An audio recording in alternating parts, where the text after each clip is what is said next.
of social media censorship, questioning whether or not the Earth is a globe has been deemed harmful thought. But why is this? We seem to be conditioned to think that the issue has been scientifically settled. But this is not the case. Our most popular scientists recognize that the geocentric model, where the Earth is at the center of the universe, is observably accurate.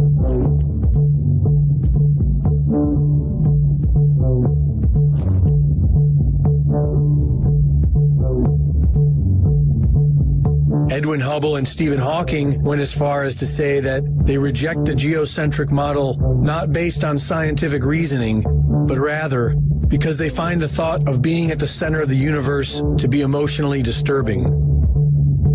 Physicist George Ellis stated that you cannot disprove the geocentric model. You can only exclude it on philosophical grounds. The Michelson-Morley experiment in the 1880s proved the Earth was stationary, and Albert Einstein claimed this was a serious embarrassment and intended to disprove it with his relativity theory, but later admitted that he had failed to do so.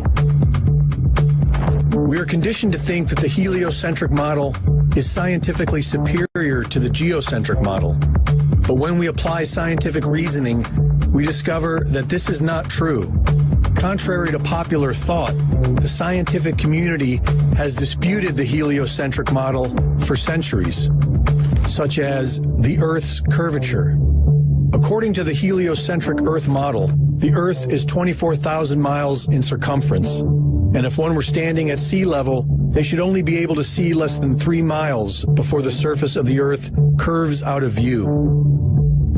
But this has been proven to be false for centuries. From the Bedford Level experiments of 1838 to modern photography. This photograph of Chicago was taken almost 60 miles away from Grand Mere State Park in Michigan. On a spherical Earth, this would be impossible.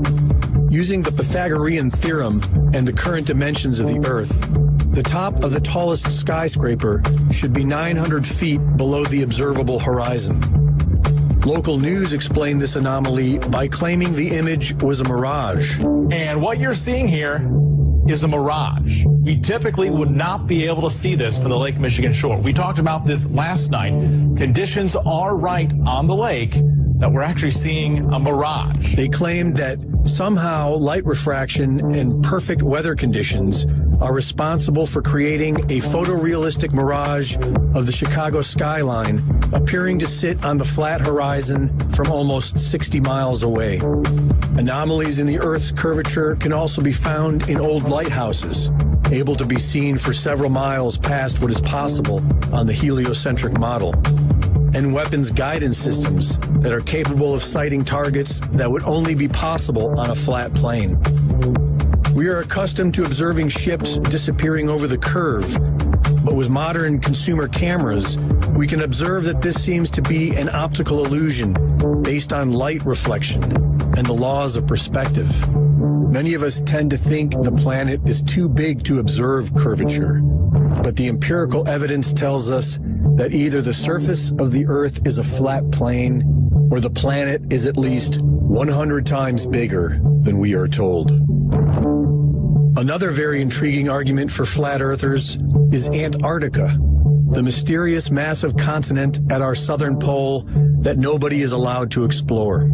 After sailing over 60,000 miles along the Antarctic coastline, Captain Cook was never able to complete the journey around the ice continent, which is supposed to be just under 12,000 miles around. Neither was James Clark Ross or the British ship Challenger.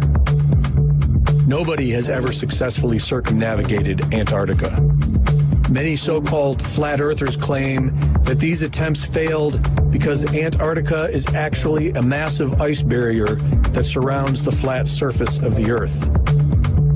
The azimuthal equidistant projection map, produced by the U.S. Geological Survey, has been used for centuries for the fact that all directions or azimuths are correct and all distances are at true scale.